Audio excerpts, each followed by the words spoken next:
Good morning class. हम पढ़ रहे थे कारक। कारक पढ़ रहे थे हिंदी लैंग्वेज में।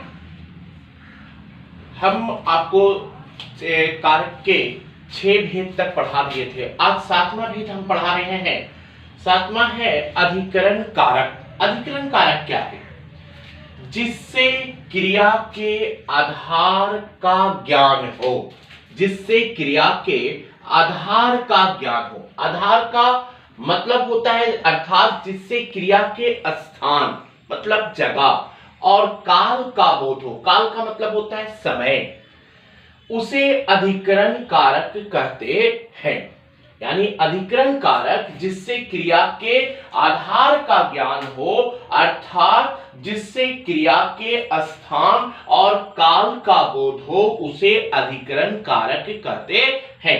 जैसे देखिए शेर वन में रहता है। यह स्थान है, स्थान बता रहा है क्रिया के। शेर वन में रहता है यानी अधिकरण कारक का चिन्ह जो है में होता है, पर भी होता है और को भी होता है। ठीक है, लेकिन आप परिभाषा से समझिएगा जिससे क्रिया के आधार के बारे में बोध हो उसे हम कारक कहते हैं।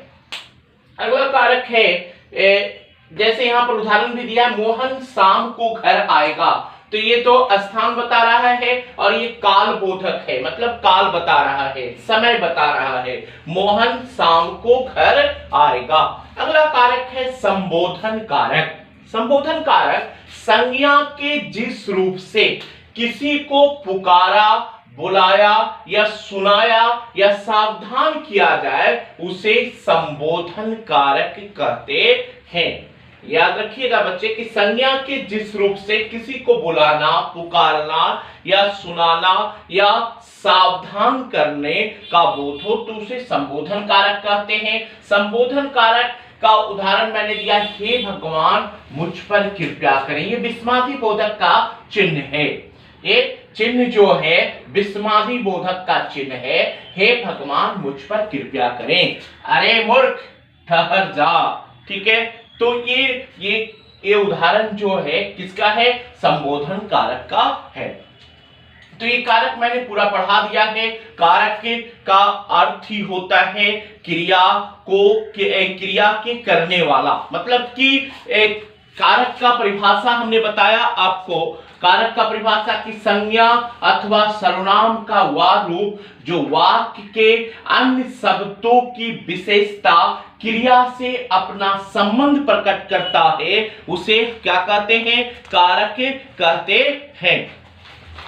यहां पर कारक का अर्थ क्रिया को करने वाला होता है। याद रखना है कि संक्षिप्त में अगर आपको कोई पूछे कि कारक का अर्थ क्या होता है, ये प्रश्न आता है आपको कि कारक का अर्थ क्या होता है, तो कारक का अर्थ बताइएगा। कारक का शाब्दिक अर्थ होता है क्रिया के करने वाला। कारक का भेद पढ़ना है।